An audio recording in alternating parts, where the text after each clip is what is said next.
Hello friends, singer ओजहान coach और मशहूर actress डेमिड ओज़दमिर की शादी पिछले साल अगस्त में बड़ी धूमधाम से हुई थी और अब ये कपल तलाक दे रहा है। वीडियो शुरू करने से पहले नए आने वाले व्यूवर्स से दरखास्त है कि वो चैनल को लाइक और सब्सक्राइब करें और कमेंट सेक्शन में अपनी राय का इजहार जरूर करें। तो वीडियो शुरू करते हैं। सिर्फ 8 माह की शादी में इन दोनों की अज़वाजी जिंदगी बहरान का शिकार हो गई। दोनों ने अपने इंस्टाग्राम अकाउंट पर एक साथ तलाक का ऐलान किया इन अल्फाज के साथ। ये सच है कि हमारी शादी कुछ अरसे से सही नहीं चल रही। हमने अपने रिश्ते को बचाने के लिए काफी कोशिशें की, लेकिन हम कामयाब नहीं हो सके। इसलिए हमने तलाक का फैसला बाहमी रजामंदी से किया है। इसका असर हमारे खानदानों और बुजुर्गों पर भी पड़ेगा। हम इस अमल को इंतहाई एहसास तरीके से अंजाम देने की कोशिश कर रहे हैं और हम प्रेस मेंबरान से दरखास्त करते हैं कि इसमें हमारा साथ दें। कपल के तलाक के केस का अदालत ने दिन और तारीख का ऐलान कर दिया है। ये कपल एक मुआहदे के साथ 8 मई मंडे को सुबह 10 बजे कोर्ट हाउस में तलाक लेगा। ये कपल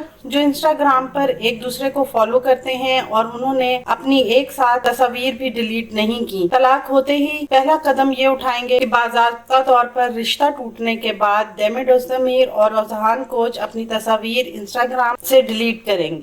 आने वाले दिनों में अपने पसंदीदा ड्रामों की मज़ीद मालूमात के लिए हमारे चैनल को लाइक करें, शेयर करें और सब्सक्राइब करना ना भूलें। शुक्रिया।